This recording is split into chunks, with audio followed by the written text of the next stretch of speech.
One day after the September 11th attacks, a librarian at the UCLA Research Library sent out a patriotic mass email to her coworkers citing a 1973 speech written by Gordon Sinclair titled America, the Good Neighbor.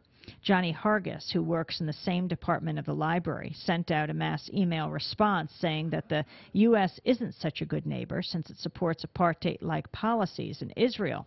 He ended his email with the words, "So who are the terrorists anyway?" Library administrators got a hold of Hargis's response and said it violated library policy prohibiting unsolicited messages that contain political or religious messages to be sent to department lists. Hargis was suspended without pay from September 17th to the 21st, though the worker who sent the first mass email has not been subjected to any disciplinary action. We have a clip of Gordon Sinclair's speech recorded in 1973 that the first emailer sent around at the height of the anti-U.S. sentiment during the Vietnam War. This is Gordon Sinclair back then. The United States dollar took another pounding on German, French, and British exchanges this morning, hitting the lowest point ever known in West Germany. It has declined there by 41% since 1971, and this Canadian thinks it's time to speak up for the Americans as the most generous and possibly the least appreciated people in all the world.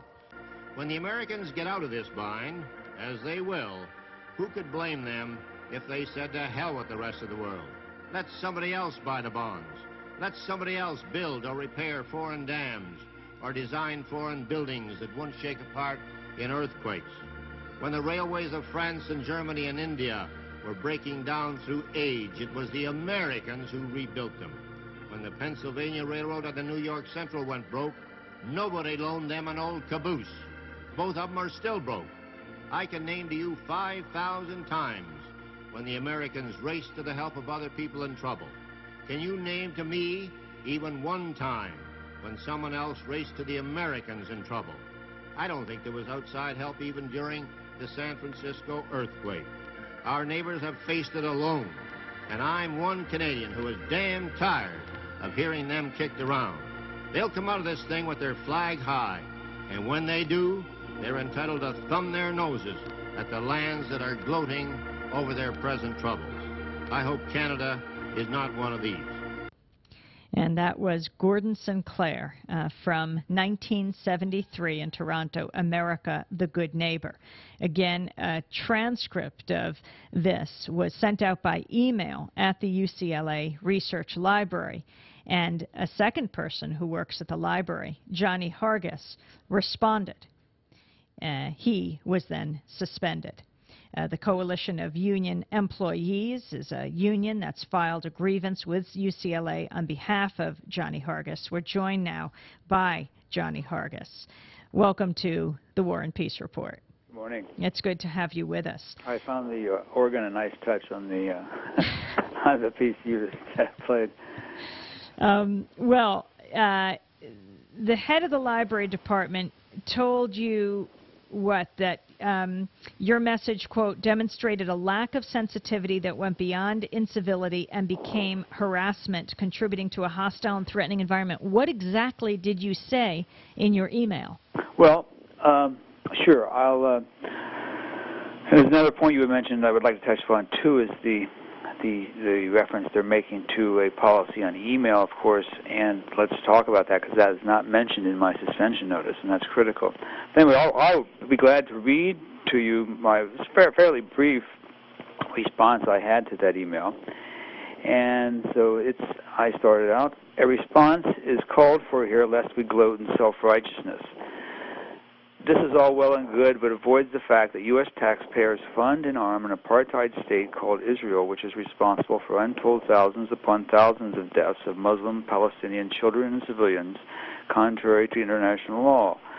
America sends $5 billion every year to this brutal occupying nation of circa 5 to 6 million, parentheses, do the math, per person each year, end parentheses, in spite of international law and dozens of UN resolutions demanding cessation of Israel's illegal practices, parentheses, I could name them, but the list is too long for this response, paragraph.